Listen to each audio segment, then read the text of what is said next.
And we are live. Welcome back to another episode of the Scar Nation podcast. I hope everybody's doing good.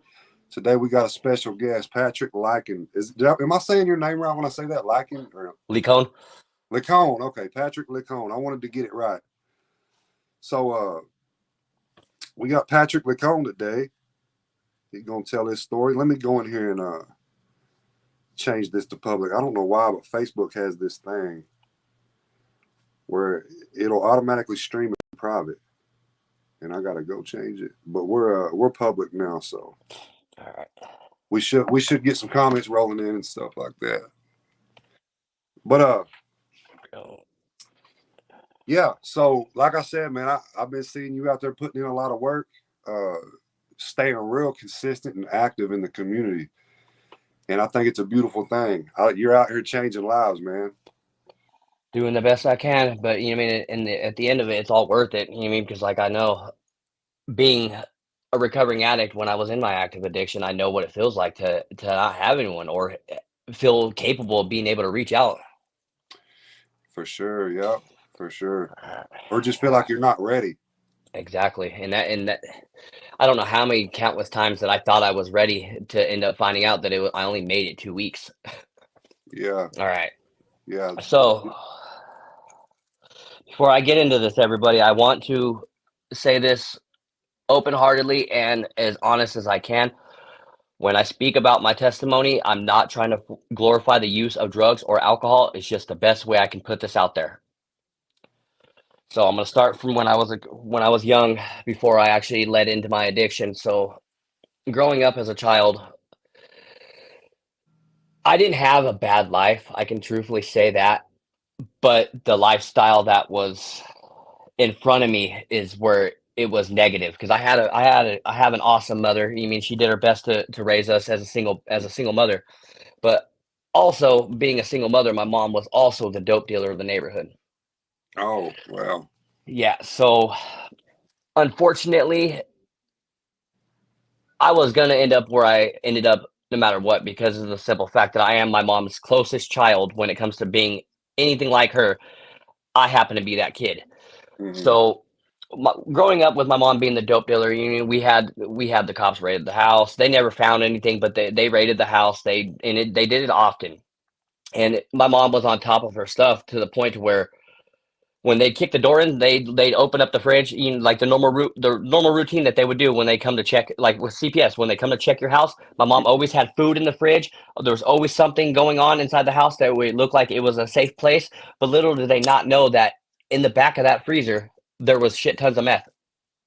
So Wow. every time they kicked the door in, they walked out empty-handed, and it pissed them off. So they kept coming back, kept coming back, kept coming back. So unfortunately, with that being said, is the lifestyle that I ended up getting into myself, it was only inedible. Right. Because I remember, I think I was 13. No, I think I was a little younger than that. I was sitting at the bus stop. I played hooky. My mom let me stay home from school one day, and she looked at me and she goes, "Son, what do you plan on being when you grow up?" I looked at her and I said, and I don't take, and I'm not saying this with any pride. I said it with pride when I was a kid when I said this. And Hmm. sad thing to know is the outcome of it. But is she looked at me and said, "What do you plan on being when you grow up, son?" And I said, "Mom, I want to be a motherfucking dope dealer." I caught a hot one to the mouth, a hot one, and that's expected because no parent wants to hear their kids say that. No Right. parent. Yeah. So some years go by, and I mean, and this is my teenage years. I'm just being a normal teenager. I'm out riding skateboards, and I noticed that you had mentioned you were a skateboarder when you were in your teens. Yeah. I Yeah. I I understand. I I could have went somewhere with that, but the thing is I let the marijuana, I let the alcohol, and I let the teenager party life get to me. Right. So I was just a pothead, a skateboarder. You mean for the longest time, and then I started dabbling with alcohol. And when I got into alcohol, that was probably one of the most euphoric feelings that I have ever felt. Yeah. At that time, I didn't know the outcome. I didn't know what damages were going to come out. I didn't know that it was going to take basically 20 years of my life from me off of that 132 ounce of Bud Ice. I did Wow. not know. If I would That's have known crazy. that, I want to stop you. So first, just to make a few points clear, you started with marijuana, right? Like that was kind of your. I think everybody I've had on the podcast so far says the same thing about marijuana. It always starts with marijuana. That's crazy. But you just said the Bud Ice, and I'm pretty sure that was the first alcohol I ever got drunk on was Bud Ice. That's crazy, man. And I mean, because We got more during in my common than you yeah, think. during my teenage years, those were 3 for $5. I can get 3 of them for 5. So Yeah, trust yeah. and I believe, like I remember had the no first, problem getting that 5. it was the first time I got drunk. I remember it was in my dad's refrigerator, and me and my other brother actually, my other brother, we kind of got drunk together off this stuff, and that was my first time ever getting drunk, and I'm pretty sure for a fact it was Bud Ice. So that's crazy, man. Yeah, so I'm going through my young alcoholic stage, doing whatever I wanted to do, getting in trouble, and I would have to say, hands down, I was probably one of the worst children out of all my mom's children because of the simple fact that I didn't give 10 shits. Excuse my language, but I didn't give 10 hoots. I did what I wanted and when I wanted it. And having that kind of mentality and knowing that you already have an addictive personality Mm, wasn't going to end up in a good outcome because where did it lead me? Juvenile hall. I right, was out and about just doing my own thing, and I happened to be strolling on my way back home, and I happened to see a few of my friends outside their pad, and I'm just like, all right, me being hammered as shit, a little cross-faded, I go over there and I'm just like, what are you guys doing? Little did they not know that, or little did I not know, they didn't tell me that they just robbed the next door neighbor. man, that's crazy. So I'm sitting out there with them. We're drinking my backpack full of beer, doing the most, just having fun as teenagers. And next thing you know, I get that feeling. It's like, all right, I'm a little too smashed. I'm gonna go home. You guys have a good night. I'll check you guys tomorrow. So I get home and I make it into my bedroom and I realize I forgot my backpack. And what was in my backpack was all my pot. Right, So I said, "Oh, okay, I gotta go back." Not thinking how hammered I was. The fact it was 2 in the morning, I decided to stroll back down the road and go back to my buddy's house, knowing that they were still sitting outside. So as I'm walking down the street, I look up the street. One, two, three, four, five, six, 7 squad cars parked out in front of my buddy's house. That should have been a clear sign for me. Turn your happy camping ass around and go home. you're You right. don't need it. You don't need none. You don't need that right now. Just go home because you Mm, should know better. You go over there, you're gonna get in trouble. yeah, Me, being me, not caring, not that's it. giving a Yeah, hoot. I walk over there, and one of who I thought was my homeboy looks at me and goes, "Ryan, you can't let us go down like this, bro." Boom. One of the 3 of the officers already knew who I was because the neighborhood I grew up in. So they look over, and the officer who actually caught first eye on me happened to be a female deputy who already had it out for me. right. So she looks at me, she goes, "Mr. Lacombe, get over here." Me, no. Are you telling me no? I need to talk to you. I'm all, you have no reason to actually have me over here. She goes, "Well, you shouldn't be outside for one, and for two, your friends just kind of threw you under the bus, so you might want to get over here." So Yeah. I walk up, and she looks at me, and she goes, "So, do you know anything about the next door neighbor's house being robbed?" I said, "I have no clue." I said, "No, you want my honest opinion? I'm only over here to pick up my pot." Oh, so you were She goes, honest. "Yeah." She goes, "Excuse me?" I said, "Yeah, I'm just being honest." I said, "I'm only over here to pick up my backpack full of pot." She goes, "Turn around." So I turn around, and she puts me in handcuffs. I get put in the back of the car, and then all 6 of my co-defendants, we're all getting booked in the back of the cars.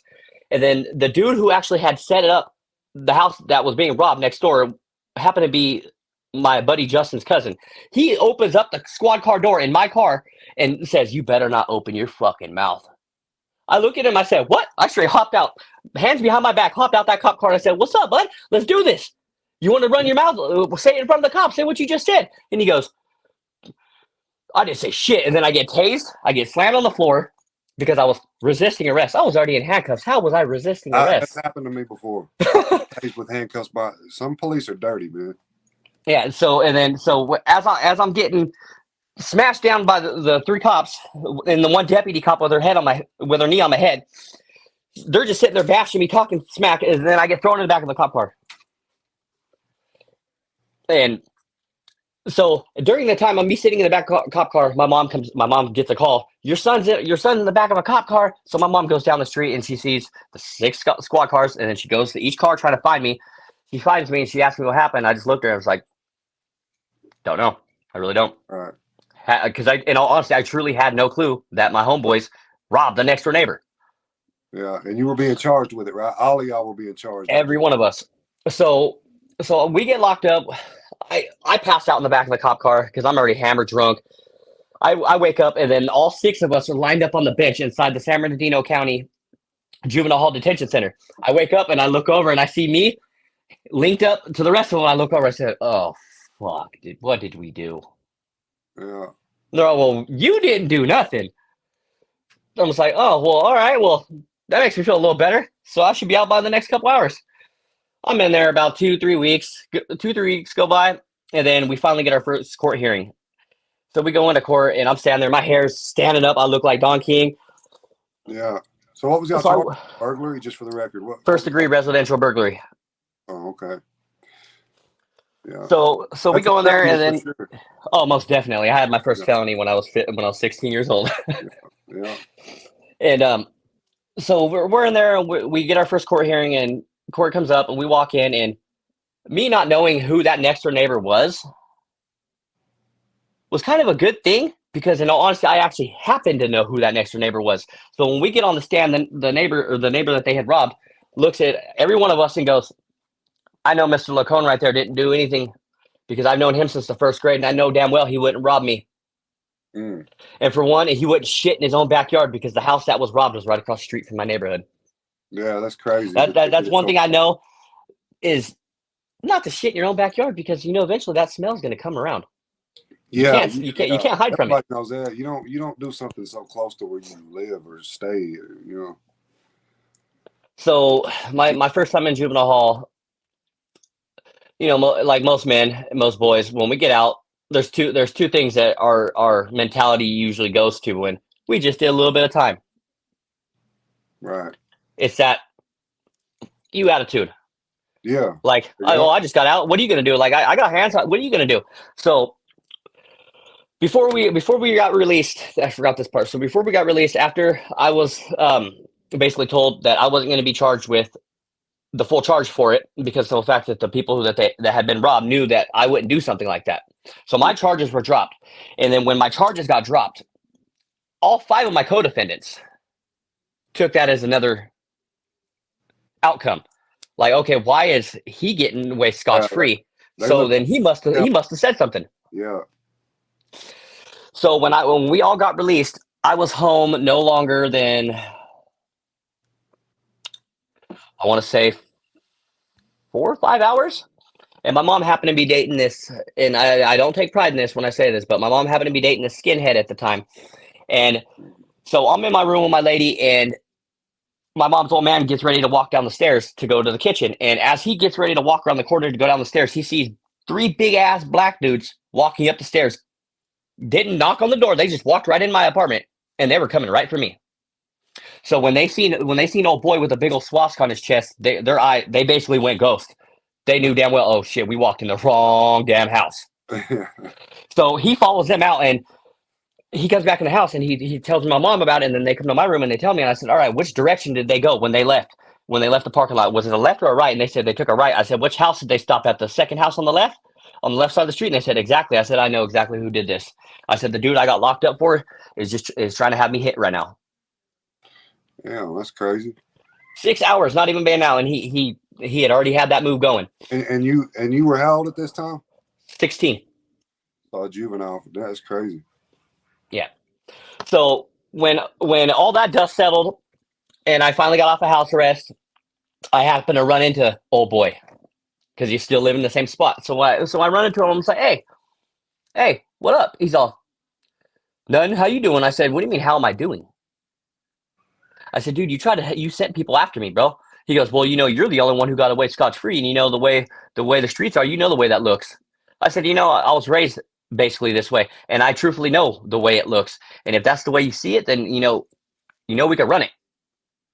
I said, because damn well my mama didn't raise no goddamn snitch, and that's thick in my blood. We don't talk to police. We don't associate with police. I mean, a lot of it's changed now since I've been sober because I don't have that mentality as much anymore. I'm with being sober, I try to look at things in a different aspect. Try to take when a problem arises, I step back and I analyze it and try to figure out which other options I can go down instead of going down the mentality that or the addict mentality that I would normally have and just push the issue. Right. And that's something I can truthfully say I'm grateful for today about being sober Yeah. is being able to sit back and think about it. Growth, man. It's growth. You know, it's Okay, growth. so Al- after good. Also, when it comes to the, I mean, when it does come to the whole snitching thing, there's always going to be paperwork, you know. So And that was the one thing I said. I said, let me see that paperwork because all you have to do is ask for your discovery, bud. right. It's always, in order for anything to stick in court, you know, unfortunately, I've been in this life too. I know all about it. In order for anything to stick in court, there has to be a written statement with your name on it. Yep, and that's that. I got hands, and I use my hands, but not the right shit. Right. Yeah. Yeah. So after I got out of juvie and I dealt with him, I continued down that road of partying, just drinking and smoking weed, smoking cigarettes, doing the Mhm. normal teenage stuff. And then I make it up to the age of 19. And this is when everything starts going downhill. Because at this time, I'm realizing the one person who inspired me and was always my inspiration on staying or not getting into drugs was my mom, even though she was an addict at one time, but she had been in recovery and she was rocking it. So me being as close to my mom as I am, so during the time of me being 19, I noticed that my mom was going downhill. Right. And when my mom started seeing a certain dude, everything within our family started crushing, started falling. And then it led my mom into then it led my mom back into a relapse. Oh wow. And she had 13 years sober at Yeah. this time. And this dude basically was her relapse. And that's the shitty thing is unfortunately being human is sometimes we make the biggest mistakes, whether it's trying to be closer to the one we love by and when I say that is getting high to to fill that void that say your partner's getting high and you don't. So Yeah. you step into that circle thinking that's gonna fix everything. In all honesty, it really never fixes a damn thing. It Yeah. don't. It That's unfortunately makes it dangerous. worse.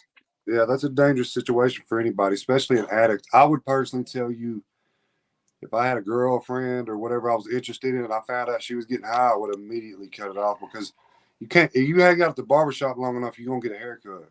Exactly.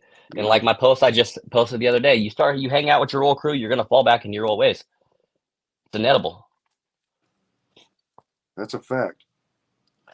That's a So fact goes. so when my mom when I realized that my mom had relapsed, none of us really had the balls to ask her about it. And we just let it go.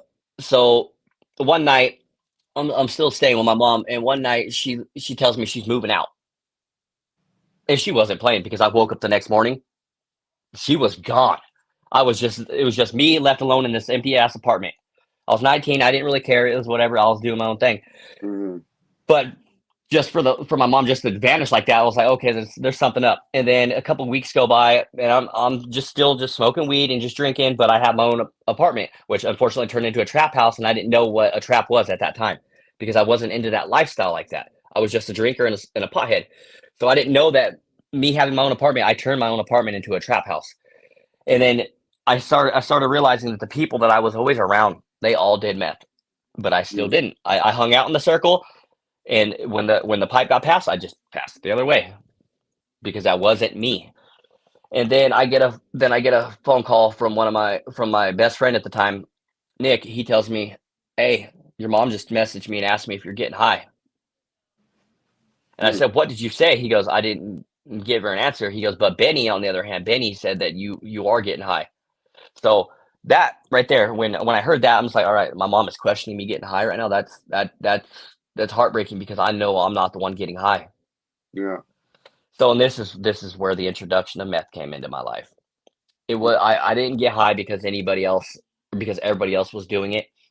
I got high because I was being accused of it. So I just said, you know what? The one person who I never expected to accuse me of getting high is accusing me of getting high. So you When kind of she get out of spot in a way. Yeah, and it's the biggest regret ever, but unfortunately, we make mistakes. We're human. Oh yeah. So Yeah. so at Everybody the age of ain't, 19, if I there's one, tried meth for the first time. And when I first tried it, I tried to just tell myself, I'm only going to do this on the weekends. So when Right. Friday hit, I Yeah, I think we all know this one. So when for Friday hit, sure. For sure. I said, all right, we gonna party this weekend. Mm, I smoked. Well, actually, let me break it down. So when I first got high, I kicked everybody out of my apartment but the dope dealer. mm, And I told him, I said, hey, check this out. Most of your money comes from this apartment. So with what I'm about to ask you right now is something that you're really not able to fucking get your way out of right now, unless you want your money. And he goes, what is that? I said, I want you to leave me a 20. He goes, you don't even get high, dude. I said, that doesn't matter. I said, you want your money? I said, because you make a couple $100 here every day. I said, and I can easily cut that out. And right. he looked at me. He goes, damn, dude, you're putting me in this spot. I said, I ain't putting you in any spot. I said, what you could truthfully do is you could just set it on the table and you can walk out. Right. I said, if I have to pay for it, I'll pay for it. It's whatever. He goes, yeah, because I'm not giving this to you for free, dude. If anything, he goes, so you can give me $20. So I gave him the $20. He sat on the table and he walked out. And before he walked out, he looked at me. He goes, please just don't do this, dude. Mm, And thinking about it now, like the dope dealer told you, like this isn't a smart move you're making right now. yeah. I wish, thinking about it now, I wish I would have heed that warning. But you mean I'm only human, and unfortunately, I'm gonna do what I want to do. Yeah. So I kicked him out, and I'm in my room, and I'm getting high, and my roommate, which is my best friend Nick, comes back over, pounds on the door. Ryan, let me in. Let me in. Hold on. Let me in. I said, don't you got your key? No, let me in. I said, give me a minute. Fucker pick locked the front door, came Mm, in, and he knows me, and he knows me very well. My bedroom door is usually always open. yeah. So when he came in, he went to the fridge, got a beer, sat down, and he goes, hey, you coming out here? Yeah, I'll be out there in a minute. Little did I not think, as quiet it was in my house, he was hearing the flick On the of ladder. a crack lighter Yeah. to be, because if it was a Bic, there wouldn't have been so many flicking. Right. But it was a crack lighter, so I'm in there trying to get that motherfucker lit, that lighter to light, and he goes, "What are you doing in there?" So nothing. I'll be out there in a minute. He goes, "Nah, dude, like something ain't right." I said, "I'll be out there in a minute." He gets up and he fucking kicks my front door or my bedroom door open, and he sees me. I'm sitting there and I'm smoking. He walks up to me and straight slaps it right out of my hand. What the you doing, dude? He goes, "You are the one homeboy of ours who did not get high, and we all looked up to you. What are you doing?" I said, "I'm only doing what I'm being accused of doing." I said, "So if you don't like it, dude, just like I told Bubba, you can leave too." He goes, "I'm not leaving you like this, bro." And then so a couple of days go by, and then I realized it was no longer the weekend. Mm, It was 2 weeks after. yeah. You didn't want to stop. So I hadn't been to sleep for 2 weeks, That's crazy. and I start hallucinating at this time. Yeah. I know how that goes. My my buddy leaves, and he goes, "Hey, just don't go outside, dude. Please, just don't go outside. Like, just promise me you're not going to go outside." I said, "All right, we're good. We're good." A couple hours go by, and I'm still sitting in the house. I'm getting loaded, and I end up getting full. Like I started tripping out bad. So I call him and say, "Hey, fool, where are you at, dude? Like, where are you at, dude? I'm seeing some shit, dude, in the neighborhood right now. I don't know if this is really going down." He goes, "What do you mean?" I said, "Dude, I'm seeing Lamborghinis. I'm seeing Ferraris. I'm seeing a bunch of shit drive through the neighborhood right now." I said, "We live in the ghetto." I said, "So what's really going on out there, bro?" He That goes, brings back so uh, many memories. "Oh man, this is what my biggest fear was with you using is I didn't want to see this side of you, dude." Yeah. Yeah. So Yeah. It's a fucked up situation to be in your mind for sure. most definitely. So some time goes by and I start getting immune to it. So my trips weren't as bad. Right. And then a couple years go by, me and my active addiction, and then I get with my son's mom. My son's mom steals my phone number out of her sister's phone, and that's how we get linked up. So me and her head off. We're doing our thing. You know what I mean? She doesn't know that I'm actively getting high. So I kept that a secret from her for a very, very long time. Right. And then couple months before we found out she was pregnant, my addiction was really getting to me because then I was really starting to change my attitude, everything, my physical appearance. I was sucked up. I looked probably maybe 110 pounds, wet and wearing boots. Mm-hmm. And then she finally confronted me on it. And I told her, no, I'm not getting high. As most every every addict does, they deny Yeah. because they don't want to feel that shame. So I kept denying it. So 7 years of mine and her relationship, she tried her heart out to get me sober. And I just kept running back, kept running back, kept running back, kept running back. And then we split. I ended up getting put in the ICU because I was messing with this woman, not knowing she was married Oh to my wow. next door neighbor. Because I was staying in these trap apartments in this neighborhood, and I didn't know that this lady I was messing with was married to my next door neighbor. Mm. So I hook up with her in my little Harry Potter closet, not knowing that that was her husband. So he hears her in the whole get down coming out of my house. I walk outside later on that day, and he looks at me and goes, "Hey, I need to talk to you." I said, "What's up, bro?" He goes, "Are you sleeping with Rosa?" And I said, "Yeah." Mm. He looked at me. He goes, "You know that's my wife, right?" And I said, "Wait, what?" He goes, "Yeah." He goes, "Well, since you just admitted it to me, and I respect that you admitted it to me, you take care of her from now on." Damn. I took that as okay. Homeboy's cool with it. He ain't mad. Later on that night, he came over. He brought me some dinner. Okay, so I'm thinking everything's Gucci, everything's fine. I had been up about 2 weeks or more at this time, He started and plotting. oh, trust and believe. When I get into this next one, you're gonna be like, damn well.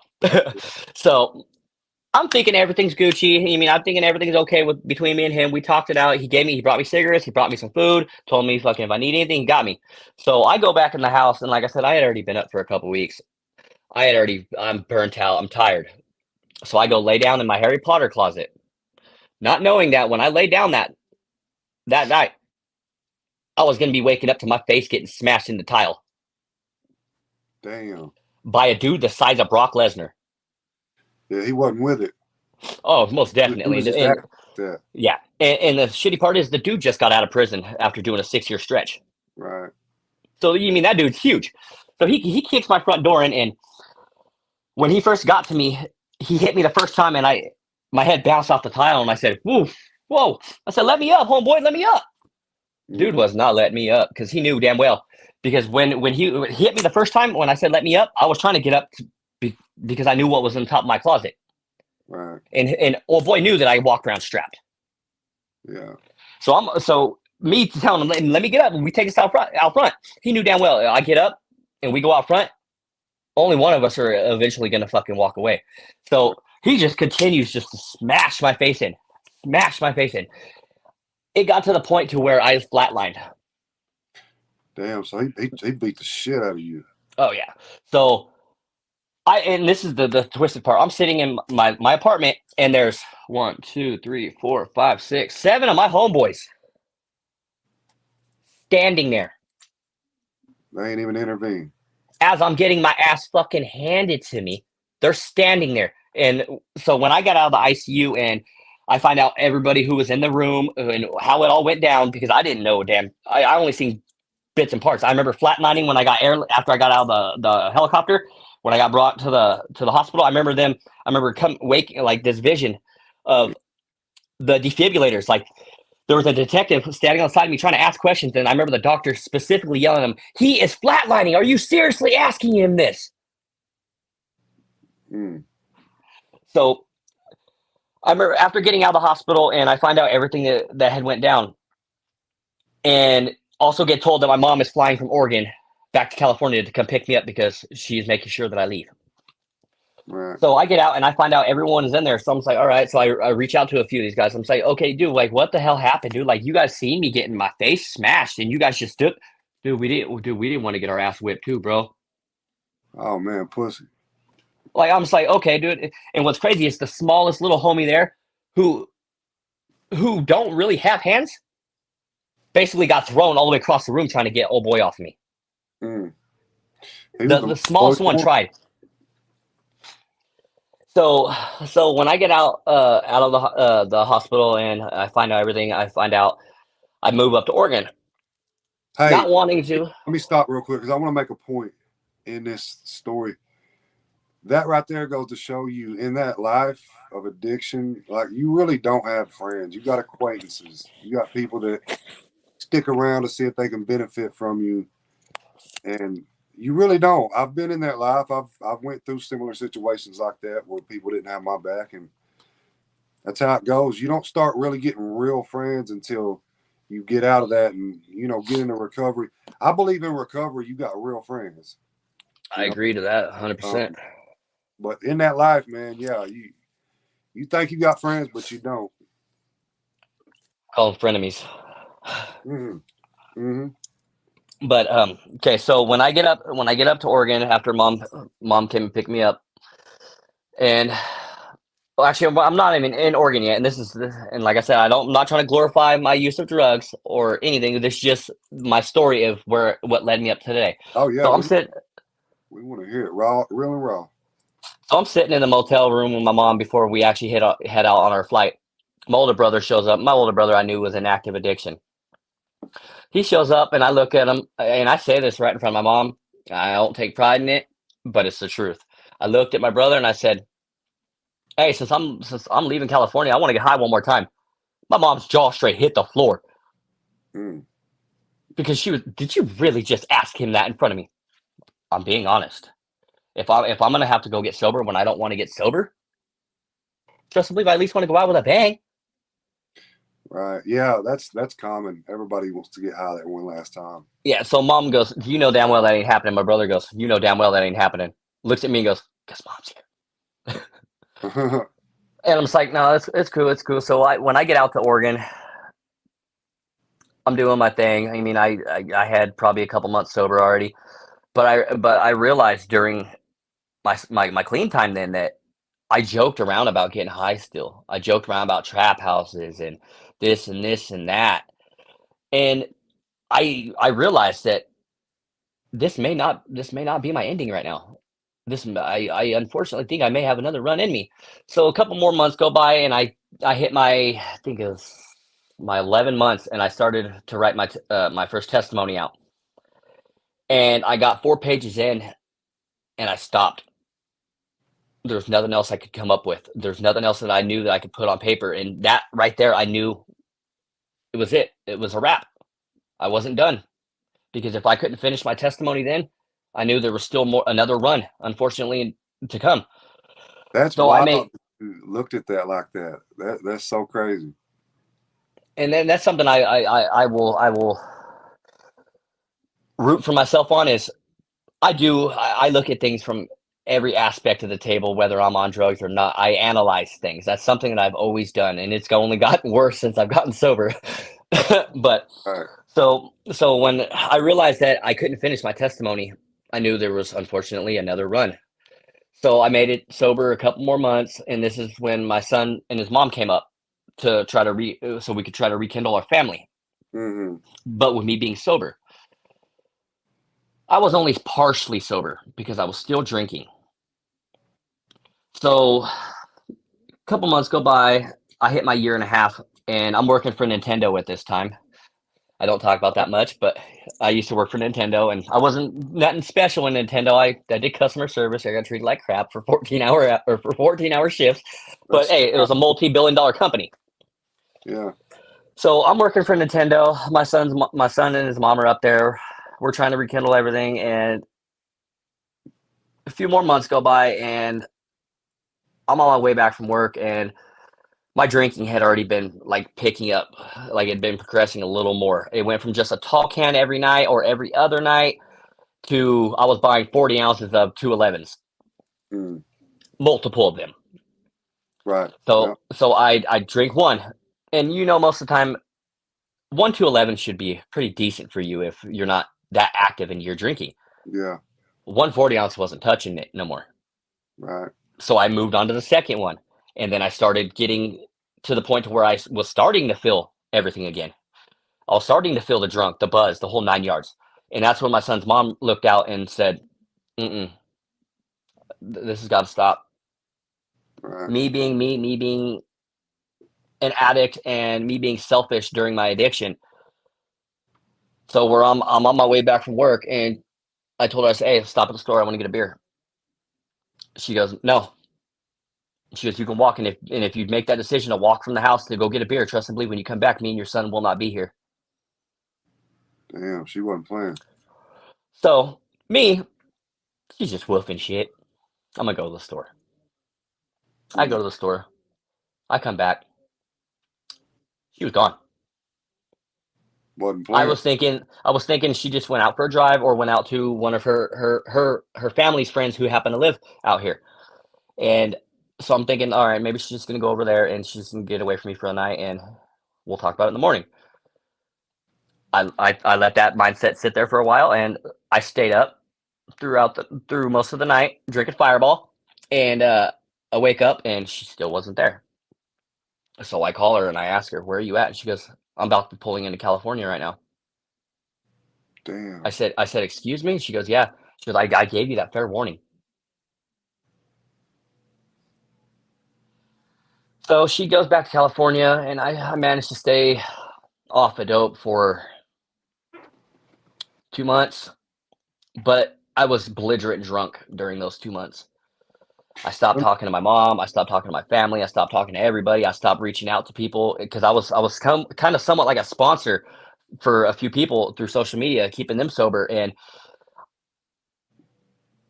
I felt wrong. So I just thought I slowly stopped reaching back out to them, and then my next door neighbor, who I happen to know was a dope dealer, Mm, comes knocks on my door and goes, hey, bro, I gotta talk to you." And I said, "What's up?" He goes, "I'm worried about you, bro."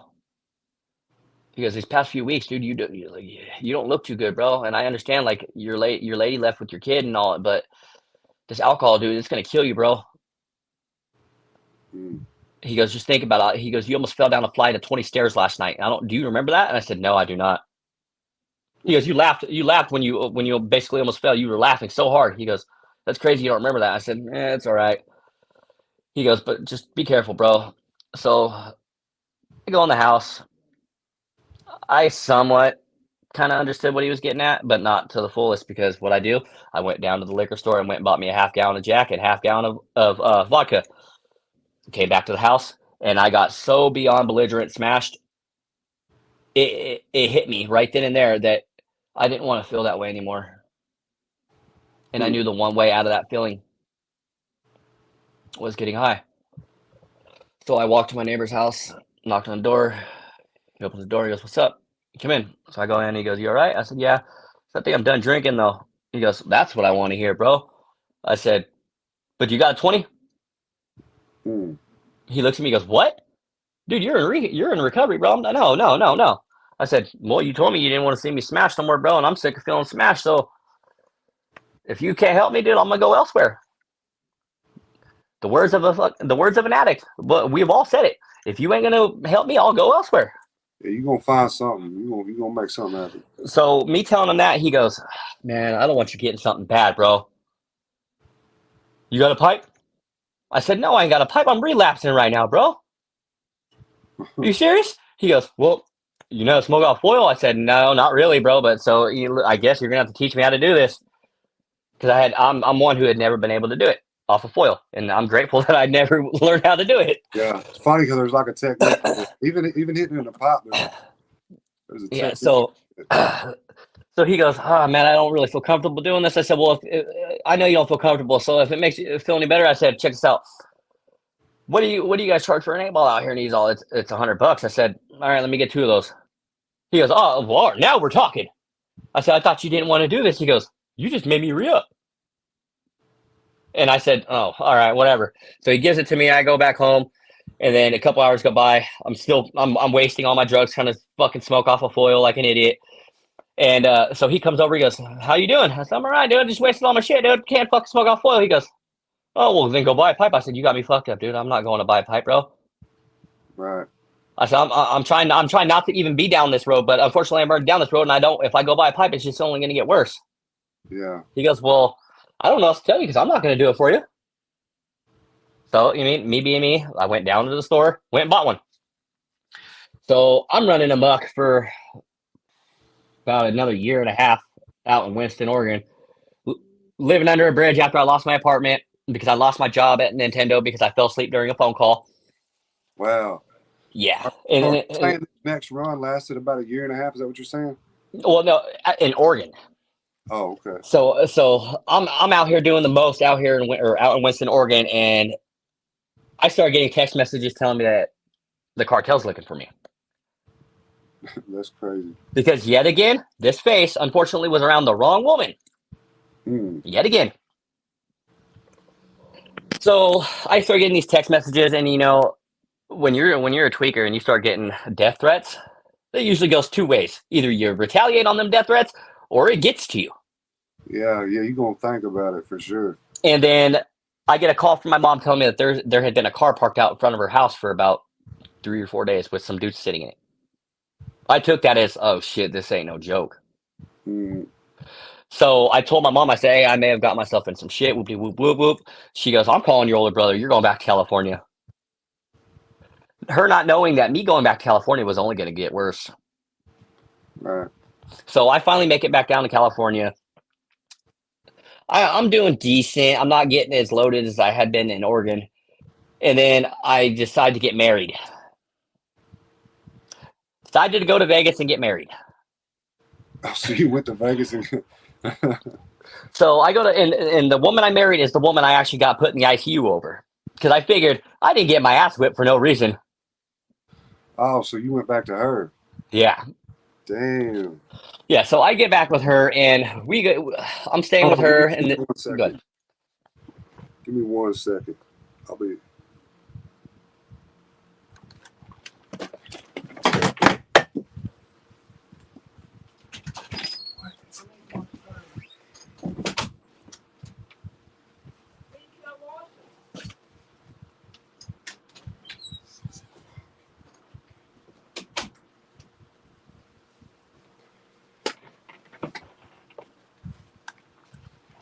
All right.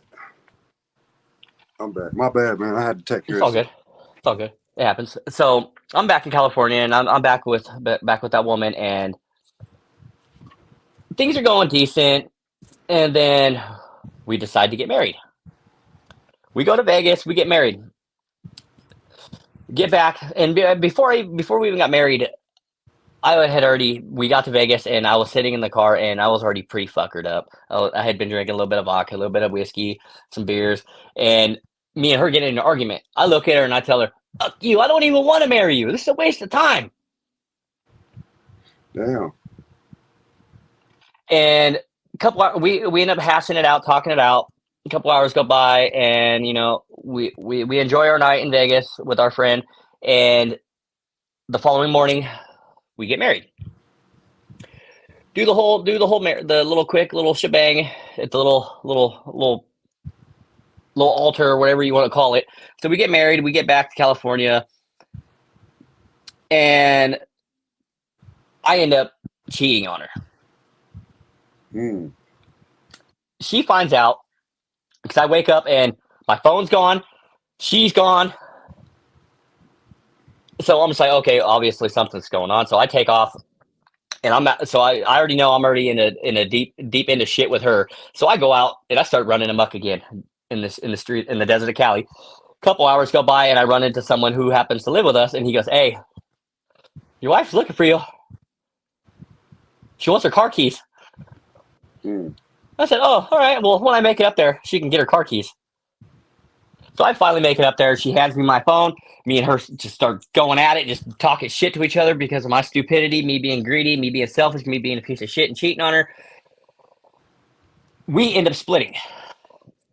So when we split, I went back to my actual hometown, which is the 2 towns over. I go back to my hometown, and I start staying in in my hometown's biggest trap house. Mm.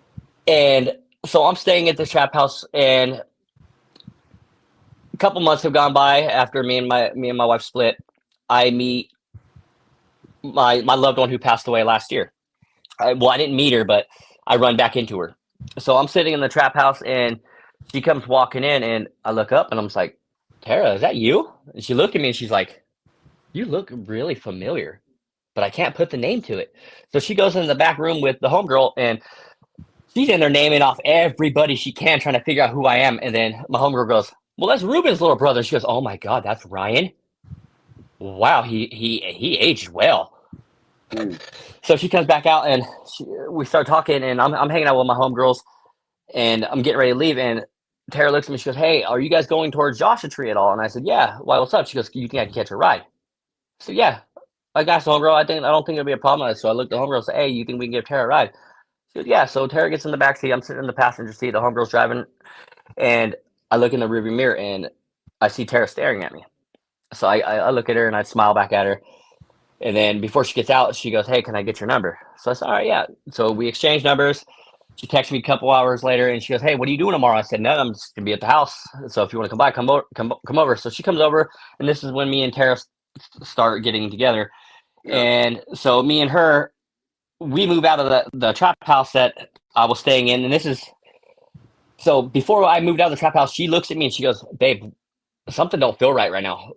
We got to go." Her gut instinct was telling her the house is gonna get raided. She didn't know when, but she knew. So she splits out. Me, nah, ain't not gonna happen. I'll meet you over at the homie spot in a little bit, babe. So we go. She takes off. I'm just chilling in the garage, aka my bedroom, aka graffiti room, and I'm sitting there, and hours go by. I eventually doze off. I wake up, got one shoe on, maybe had slept maybe 2 3 hours. Got one shoe on, and I walk out into the front of the out of my bedroom door, go stand out front, and go stand in the sun, and go smoke my cigarette. And as soon as I step right into go to step into the sun, I hear freeze. Mm. I stop, and I look over, and there's one cop coming through the front of the front door, one cop coming through the side window of my room, another cop hopping the back fence, and another cop. And they said, we're looking for so and so, and I'm just like, so and so ain't even here. And they said, well, we have multiple reports that this is a known trap house, and people are known to be selling drugs out of here and doing drugs. So the cop looks at me and goes, "I'm gonna need you to come out front with me, young man." So I'm like, "Can I at least finish my cigarette and put my shoe on?" He goes, "No, you can't." So I get taken to the front of the house, and the cops had already pulled all 15 of us out of the house, and we're all lined up out front. And the cop goes, "I need you to do a field sobriety test." I failed this test so fucking bad Right, which because wouldn't really matter if you was at a house. yeah. So he goes, I'm gonna do the field sobriety test on you. And he goes, "I'm gonna need you to count from one to whatever it is." And as soon as he told me to count those numbers, I shot those numbers off so fast. He goes, you are higher than a kite in space right now." He goes, Right. "Do not try to deny." I said, "I just woke up. You guys know that." And he goes, "Well, maybe if you just woke up, you wouldn't have been repeating your numbers out so fast. You would have slowed down as a normal sober person would have. 1, 2, 3, 4, not 1, 2, 3, 4, 5, 6, 7, 8, 9, 8. Yeah. So he goes, "So I'm going to detain you, and unfortunately, you're getting booked." That's crazy. So When I hear this, I can't help but to think if that would have been me in that situation, I would have immediately thought that my girl set that up. Because if you're talking about, oh, I feel like it's gonna get raided, and you leave and it does, I'd have been like, damn. I'm not saying she did or anything, but that I would have know. been my mindset. I would have been like, Well, no, that's oh, what everybody else's mindset was after fact. They said, "Hey, why wasn't she here with you? Like, where did she bone out to?" So and so said that she's got a rap on this, and so said she got a rap on this. And I said, "Well, until you guys got paperwork proof to this, or prove me that she's a rat, then trust and believe. I ain't gonna believe anything you guys got to say." yeah, And nobody ever was able to pull up paperwork.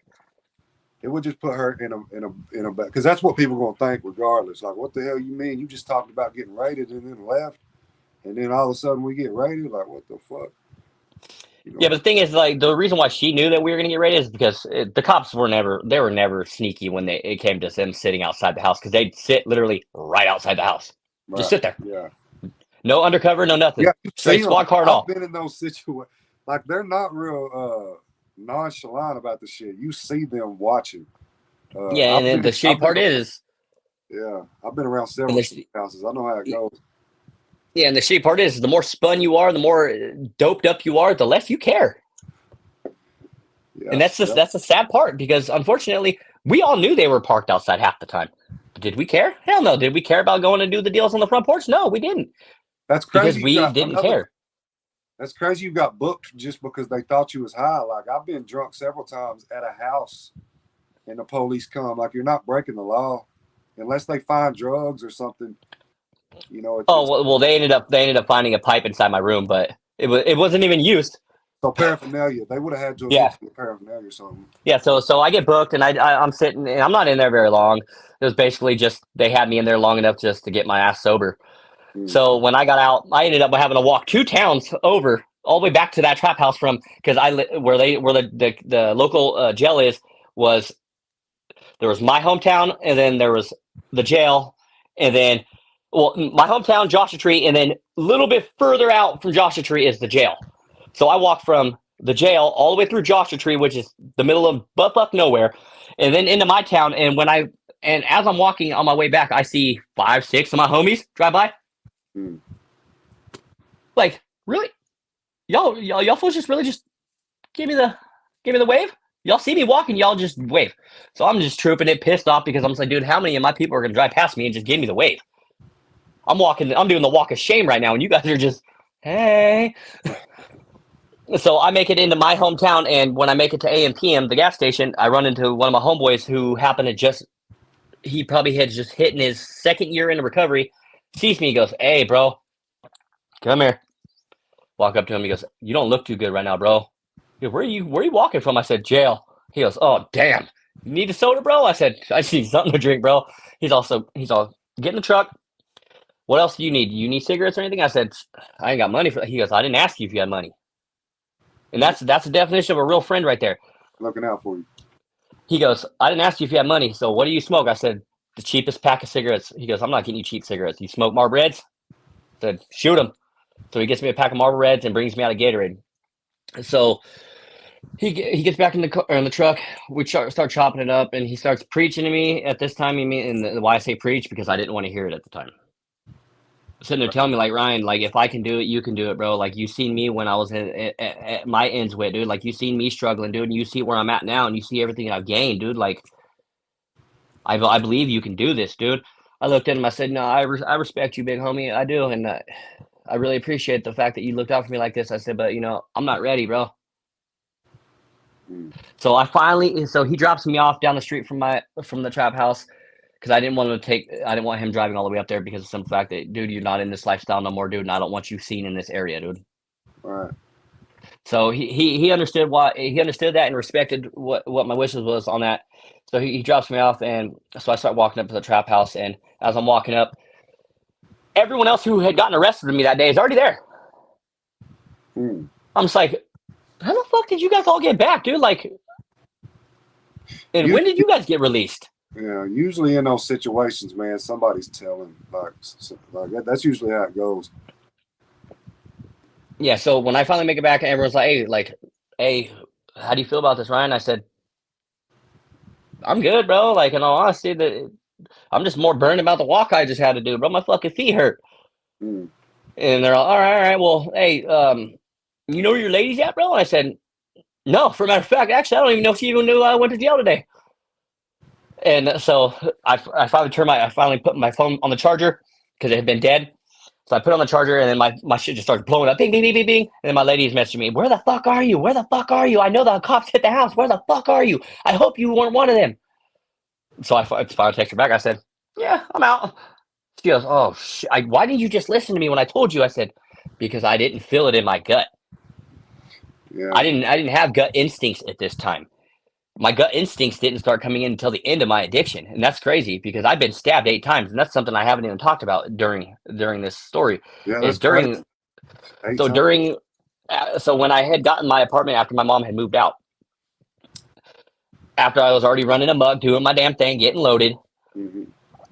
Okay, so I gotta rewind a little bit. So when my mom still had that apartment, I had this best friend named Blake.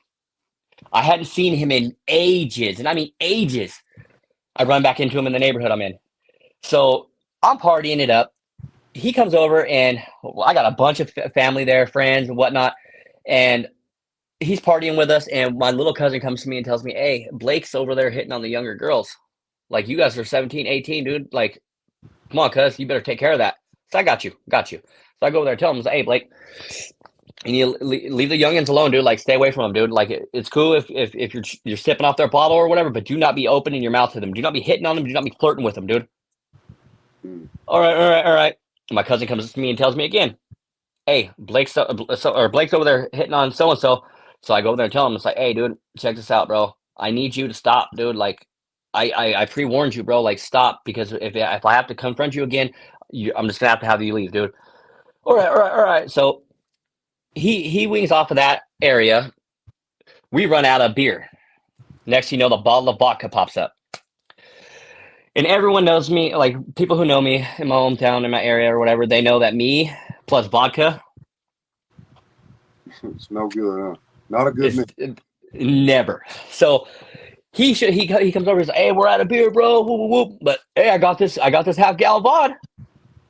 I said, all right, bro, I'll sip on that with you, but let me pre-warn you right now. Do not do nothing stupid, because whatever happens, if you do something stupid, I can't control my anger. So I'm pre-warning you now. Whatever you do not piss me off. Mm. So we smashed just about that whole bottle, and I hear some arguing going on outside my apartment. I walk out of the apartment, and I hear him arguing with my next door neighbor, which is a skinhead. And Blake tells my neighbor, "Fuck you, stupid!" You know what I mean? Drop the N-bomb on him. Mm. Him being a skinhead, you know damn well that ain't gonna fly. Yeah. So my neighbor looks at me, looks at my homie Chris, and looks at my homie Nick, and goes, "You guys gonna take care of that? He's your guys' company." I look at my neighbor. I say, "Hey, I'm a little too smashed, dude. Like, hey, I'm calling it a night. This party's done." So me getting ready to walk in the house, I hear my neighbor tell Chris, "Hey, you better hit this fool then if Ryan ain't gonna do it." So Chris punches him. Blake just goes, "Fuck you too." Mm. So Chris goes, "I don't know what to do." So Nick hits him. "You too." Yeah, So I'm getting ready to walk in the house, and my neighbor goes, "Ryan, what's up?" And then Blake opens his mouth. "What, are you fucking scared, you fucking pussy, Nigger?" And I turn around, and right there, boom, lights were off, bud. Sorry. I hit him with a quick little right jab, another left jab, and I straight elbowed him. Boom! As soon as that elbow connected to his face, he straight dropped to the floor and started shaking like a fish on the deck. So I'm freaking out. I snap out of my blackout. I snap out and I go to help him up. And he goes, as I'm going to help him up, he spits in my face. I blacked out again. And this is where it got real bad. So when I blacked out that second time, there was no turning those lights back on. My mom said that what she had witnessed that day was no longer her son in front of her, because I was literally giving this, and I still to this day I truly feel bad, because I broke this dude's face in 5 places. Mm-hmm. Not just from my elbow, but from the fact I was sitting there kicking his face repeatedly. So after all that goes down, a couple weeks go by, I see old boy. While I'm at the mailbox, I'm checking the mail, and I see old boy coming up to get his mail. And this is what broke my heart, and it still breaks my heart, because that was not the outcome I wanted. Right. But I see him, and he's coming up to get his mail, and he doesn't see me there yet. As soon as he sees me, and I look at him, my heart breaks, for one, because this fool's head is wrapped up like a mummy. And 2 crutches, ribs wrapped up. Me seeing that, I'm just like, oh, fuck. So I'm just like, hey, Blake, can I... Homeboy start just waddling his way back down. Doesn't even want to hear nothing from me. Mm. And I understand, because, well, look what I just did to you, dude. I wouldn't want to talk to you either. Yeah. So a couple weeks go by, I'm still running amok, and then Mom finally moved out, and this is after this is when I started getting high. Mom had already moved out, and I get a knock on my door. Or no, I'm at my neighbor's house watching his kids, and I get a knock on his door, and it's the dude Blake, his little sister, and goes, "Hey, I need you to leave your homeboy right here, but come down here and talk to my brother, but leave your homeboy here." Sound like a setup, huh? Okay, I'm from the streets, motherfucker. You trust and believe that I know damn well you told me to leave my homie here. I'm getting my ass jumped right now. So I told my homie, I said, "Hey, watch the kids." I walk next door and grab my gangster ass mom. I said, "Mama, I'm about to get jumped right now. To make sure I don't get jumped." My mom throws her etnies on, throws her hair up, throws a little razor blade inside her bun, says, "Let's go, baby boy." So me and mom go out there, and I walk down towards the end of the sidewalk where I was told to meet him at. I stand right there, and as soon as I walk up towards the area, which is the little the neighborhood trash can area, one comes walking outside or from inside the trash can walls, and then another one comes outside from outside the trash can walls. And I looked at my mom. I said, "Mom, you ready?" She goes, "I got you." So one of them starts rushing me.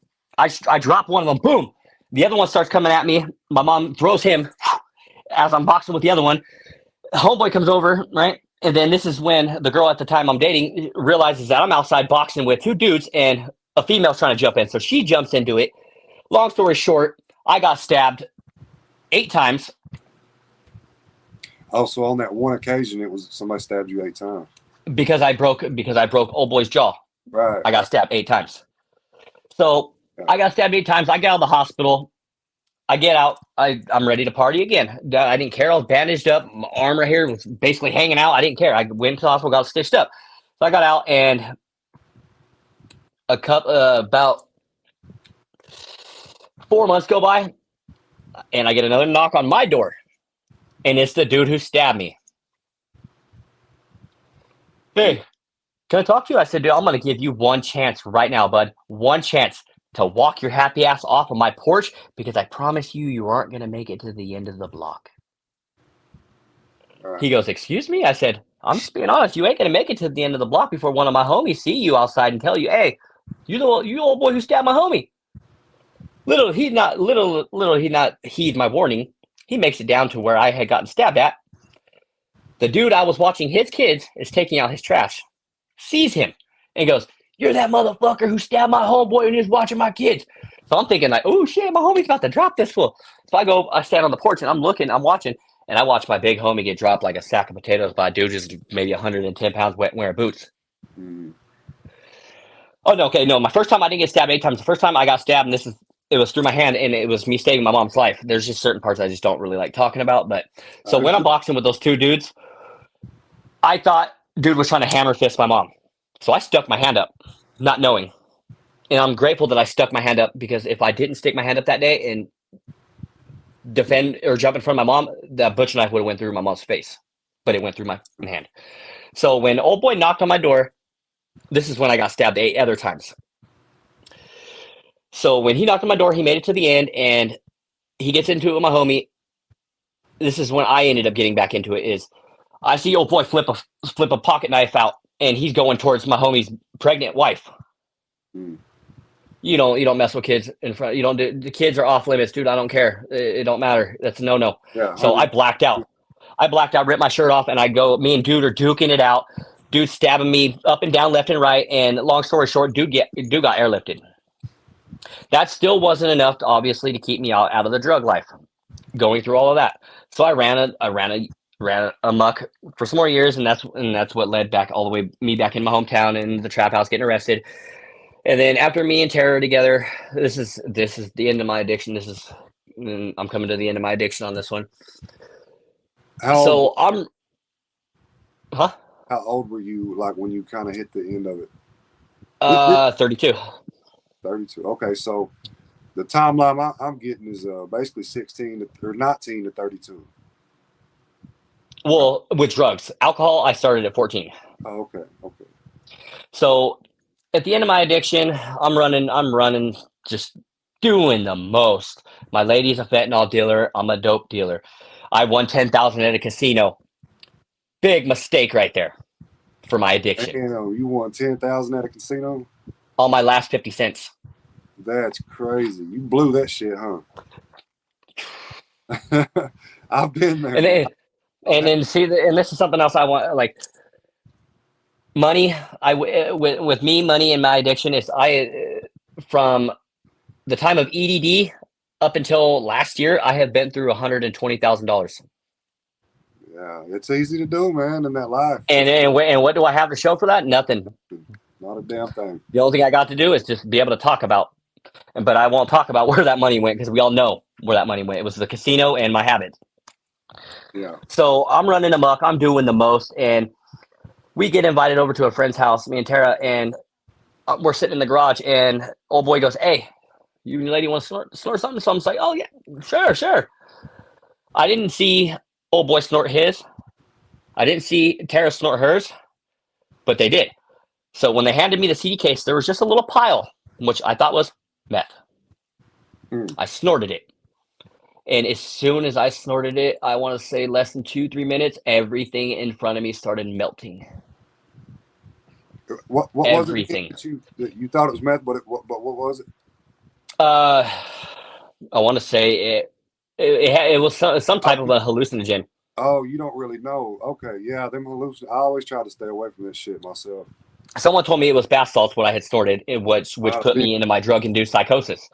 So when I started that shit that night, I was in, and this is when my full-blown psychosis started happening. This is what led me into getting sober.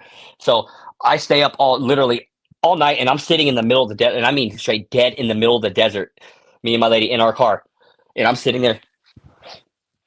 Babe, you see that? You see that person moving in the bushes over there? She goes, babe, we're in the middle of the desert. There's no one in the bushes. I said, no, babe, there's someone in the bushes. They're coming to get me. I got a big ass machete on the side of me and a gun and a blade in my pocket. I'm sitting there just paranoid. So we get through that, and Tara at the time, she starts telling everybody, cut Ryan off of the dope. Do not let him get high.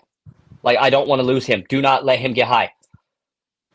You're not going to tell someone not to get high, dude. Like, if you're going to get high, dude, I'm going to get high, dude. I don't care. You can tell as many people as you want. I'm going to get high, dude. Like, if you're getting high. That's not fair. So I continued to get high, even though she didn't want me to. So I started getting paranoid, and then I finally got. Then this drug-induced psychosis is what really opened my eyes, because I was sitting there and I overheard everyone in the trap house we were at.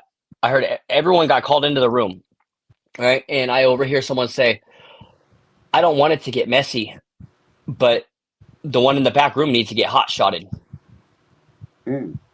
There's only one motherfucker in that back room. Me. So I start tripping out on everybody, but I just continue just to do my thing. And then I wake up one morning, and the dude who I overheard saying about hot shotting me is standing at the end of my fucking bed with a rig. Damn, he's trying to get you, huh? So this is when I first got my first gut instinct. My gut told me, you need to get your ass out of that house. You need to get away from these people. So I didn't even tell Tara that I was leaving. I packed my shit and I just split the fuck out. Took off. And my trip started getting worse and worse and worse, to the point to where, and this is what led me up to the call to my family to tell them to come get me, is I'm sitting in this trap house in this town called Desert Hot Springs, in this known neighborhood, which is named off by numbers. And each number of the streets is all ran by a different gang, basically. So I'm in this trap house on 6th Street, and something like everyone in there, they were like, there was a bunch of people trying to come into my room, right? And I'm already fucking gone. I'm beyond gone, tripped out, and I'm standing. So someone knocks on the door and says, "Hey, can we come in?" And Tara looks at me, and she sees me standing up, kind of like by the door, but to where if the door opened, no one would see me where I'm standing at.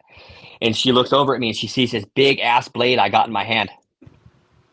And old boy goes, "Can I come in?" And she looked at me, and she looks back at the door. She goes, "I wouldn't advise that," because she truthfully knew if that door opened, I was stabbing whoever was walking through that door first, because I was that in fear of my life. There was someone in the backyard who was digging a 6-foot hole. Why were you digging a 6-foot hole in the backyard? Who are you burying back there if it ain't me? Damn. So you mean like me having all these thoughts in my head? It was bad. It was bad. So I finally made that call to my mom, and I said, "Mom, it's either you pick me up, or you or my brother pick me up, because if not, I'm going to be either scattered through the desert of California, or I'm going to be in prison because I'm going to end up killing someone." So my mom called my little brother. My little brother told his boss at the time, "Hey, check this out. I'm not going to be in tomorrow. I'm going to go pick my brother up." He goes, "Well, you can't do that." My little brother told him, "Check this out. I don't care whether you want me to do this or you fire me. My brother's life means more to me than this job. So if you have to fire me for me going to get my brother, then let it be." Right. So my little brother drives 12 straight hours from out here in Oregon, picks me up. I come up here. I've been sober, and I finally got Tara up here, and 3 months into her recovery, she passes away from a stroke. from 25 years of hardcore long use of opiates, because when she came up here to get sober with me, she did it cold turkey. No Suboxone, no methadone, no Mhm. nothing. And she was an IV user. Wow. So she tried to ride it out as long as she could. And the sad part is the day she died, she hit a big milestone. She got to talk to her kids who she hadn't gotten to talk to in a very long time. And I mean a very long time. Mhm. And it sucks because she passed away that following night. Oh, that's crazy. I'm sorry to hear that. First off, over a relapse, I assume. No, Well, I'll just from straight up stroke just because her high blood pressure yeah, that's correct. and her trying to rough it out and stick through it. It So unfortunately how took the long toll was on she? her. Because I got questions. How far along was she in her like sobriety or withdrawal before that? Like, was she still in withdrawal? Is that what you're saying? Mm-mm. She had already gotten past the kick, which that's one of the most heartbreaking things is to witness your loved one going through that and you can't do nothing about it. Yeah, yeah. Addiction will have long lasting effects. I know a lady, her son ended up passing away after he had gotten clean. He had already been clean for like a year, but he had something wrong with his heart from his previous heroin addiction. So these addictions they can definitely damage you. That's why I'm so big on eating healthy and being healthy and trying to get because you want to repair some of that damage you've done. You know, we're mean to our bodies in addiction, like Most very definitely. yeah. So I'm sorry to hear that though, man. That's a sad situation. So after she passed, I went on one little binger with drinking. I was still drinking at the beginning of my recovery on this one. I was still drinking up until the day after she passed. Because the day after she passed, I was out for blood. Yeah. I didn't care who it was. So I'm out at the grocery store with my little brother, and I happen to see this OG Vato dude from LA. He looked at me, and me wanting to fight with whoever it was. I looked at him. I said, "What the fuck you looking at?" Long story short, it almost came down to my little brother losing his freedom because my Yeah. little brother, my little brother has a concealed carry. And when dude went to go step to me, my little brother told me flat out, he goes, "I smelled the gun smoke, bub." And when he told me that, that was enough strength right there for me to quit drinking. Yeah. So I quit drinking that day, or that the following or the day after that, and then May 19th is when I decided because I was depressed for a little bit after that because of me losing her, and I had to find another way out of my depression, and my way out of my depression was I decided to make push out addiction, push up recovery. That's crazy, man. Because you know, hearing your story up until this point sounds to me like you always dealt with hardships and pain by running to the drugs and getting high, which many of us do that. And that now you actually dealt with something very traumatic, and you didn't run to get high or go back down that road. So that's pretty damn cool, man. That you learned. Sounds like Well, you. that and before she passed, like, because in all honesty, I think she knew her time was short. I really do, because I was working with my little brother at the time, and I forgot to tell her that I didn't tell her bye, Mike, before I went to work. Mhm. And when I got off work, she grilled me over it and goes, "You never know if something can happen to one of us, and that could be our only. We could have never said goodbye." So I told her, I said, "I'm sorry." So when I went to work the next day, I made sure, "Babe, I'm going to work. I love you. Bye." Mhm. And so I got off work that day, and we're sitting in the living room, and she looked at me and she goes, "Babe, I need to talk to you." I said, "What's up?" She goes, What I'm about to say right now, I'm being serious." I said, "What's up, babe?" She goes, "If anything happens to me, promise me you're not going to run back. Promise me. Like, I don't want to look down from you or look down over you and see you back in this again. So promise me if something happens to me, you're going to stay sober." Looked at her and I said, and excuse my language, but I said, "Bitch, you ain't going nowhere. I got you." And 2 days go by, and Cinco de Mayo hits. We have an amazing day at my little brother's house, barbecued. Like I said, I was still drinking at the time. We had a few beers, and she got to talk to her kids during this time. We came home, and this is something that still eats me up daily. Is I don't know. I remember the last thing I said to her. that before I went to bed was Yeah. that she was selfish because of something she had said to me. Oh man. She told me, "Babe, I know I'm doing good, but I'm gonna be honest with you. I want to get high." And I told her she was selfish. And Right. then unfortunately, I feel deep inside that was the last thing that I actually got to say to her. That's sad. Sad situation. That's how it goes sometimes. But what I did was I took my pain and I turned it into light. I took me losing her and I ran with it. Like I push recovery 10 times harder because I don't want anyone else to lose their loved one like I did, whether it was due to a stroke or due to a relapse. Hers was a stroke, which I'm grateful for, but it still sucks that she passed away. But it's better than her dying on a relapse. And then everyone getting to say, "Oh, we knew she wasn't gonna make it." Right. Right. Right.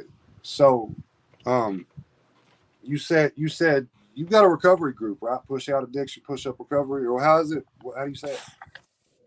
I don't want to say it wrong. Okay, there it is. Push Yeah. push out So, addiction, push up recovery. yeah, push out addiction, push up recovery. See, I'll be sure to go join his group. You know, I'm a big fan of any recovery group, so y'all be sure to go check that out and support the homie right here, man. So that's been a big help to you in your recovery. First off, how long do you have right now at this point? I So got 15 months off of methamphetamines and 10 months off of alcohol. let's go, man. I love After it. after after 16 years of methamphetamines and 18 years of booze. That's awesome. Anything is possible because in all honesty, if there's anyone in this live right now who's listening to me and Josh, and you are in early recovery, I know it may seem rough at the beginning, and I know it may seem tough, but trust and believe those tough and rough days do get easier. Just stay strong and keep fighting because your life is so much worth it, and it's beautiful on this side of the fence because you know when if like me and Josh say often, we would rather take 100 bad days in sobriety than one good day in active addiction. For sure. For sure. Yeah, I wouldn't trade it for the world, man. Even on the bad The days. same here. Even on the Same bad here. that suck that I don't feel like getting up. Because that's normal. You'll have those from time to time. You'll have days you just don't feel good, whatever. You might be sick. Uh, you know, you always remember, well, I could run to this. Like that little thing is always in the back of your head. I could run to this. But you know damn well you've caused yourself way too much pain down that road to go back to that. And that's the beautiful thing about being able to do this. Get up here and tell a story. You know, uh, you got out of your alcohol addiction, your meth addiction. It's possible. You're showing people it's possible. You're maintaining recovery. You know, and that's all we can do, man, is get up here and encourage other people. I want to And I'm appreciate. and Go ahead. Good. Now I want to appreciate you for coming on here, man. It's been a long time coming for this one. I've been wanting to do this for a minute. For sure, man. I've been wanting to have you for sure. And I want to say this while I got you on here, Josh. Like you are a big inspiration, dude. And I watching the way everyone is with you it's hella motivating, like hella motivating. And you mean like especially because the demon that you fought your life to get out of Mm-hmm. is the most deadliest demon that's well known today. And it's sad because of the simple fact that that drug is so strong and so deadly. And unfortunately, where I come from and the people that I was associated with when it came to my addiction, the stronger that bag was, if someone passed away from it, it didn't discourage them to want to try it. Right. They wanted it, and that is sickening. Like you just lost a friend, and you were, damn, that shit took him out. He's an OG. I gotta get some of that. No, dude, no, you don't. What you need to do is get your ass into the goddamn rehab facility. Yeah, that was the mindset. I remember just for a quick story. I remember I overdosed one time on this shit, and ambulance came and got me and everything. I went to the hospital. I get out of the hospital, go back to the place, and the people I was with, they were telling me, I don't know how you overdosed on that. We all did it, and we were fine. I'm like, y'all are fucking crazy. They wanted to try, but that's the mindset, you know. That's the mindset when you're in that life. You really have very little regard for your life. But before we end up closing this out, I want to give a big shout out to Scar Nation and everyone in Scar Nation. And Tiana, I think that's how you say it. Yes, yeah. You know, you happen to be one of the biggest supporters of Scar Nation. I see you in every one of Josh's lives, on every one of the posts that come from Scar. You mean Scar Nation? Stand the fuck up, is what Josh would say. Tiana, she's there, man. She's gonna be heard. But thank you, Josh, for having me. Yeah, man. So guys, before we close out, be sure to like and share the video. Helps the algorithm. If you want to support, if you like the podcast, and you want to support, sending stars is a great way to do that. And that's all we got for you today, man. So congratulations, Patrick. We may have you on again sometime a year from now. Oh, most definitely. Yeah, man. I appreciate you coming on, buddy. Everybody You have too, a brother. great Easter, by the way.